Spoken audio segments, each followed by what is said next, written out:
Magandang buhay mga katropa. Isa sa mga duty ng officers ng Kabalikat-Net International Association Incorporated ay ang pagkakaroon ng random visit sa tuwing gabi.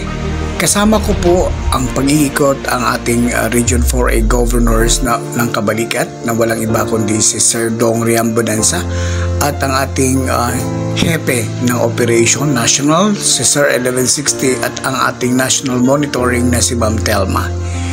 Ito ang isang pagkakataon na maaari makapag-ikot kami sa mga chapters and bases dito po sa Calabarzon at dito din sa Las Piñas. Ang una naming napuntahan dahil malalim na po ang gabi ay ang Malagasang chapter na alam naman po natin na meron po silang 7 bases na na-create in just a year o wala pang isang taon. Isang lugar na lang po ang pinuntahan namin at nililikom na lang po namin yung mga officers na kadalasan ng mga officers na Malagasang chapter ay mga HOA officers din po ng kanilang subdivision.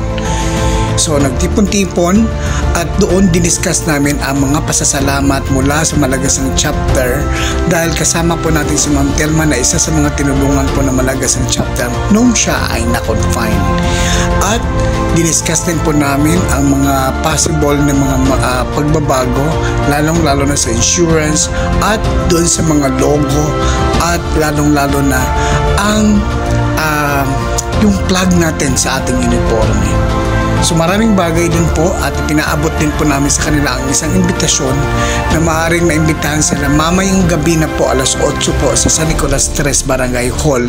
Doon po magkita-kita po ang mga katropa para po sa isang last na lamay para po sa ating namayapang kasamahan. Kabalikat active members po ito.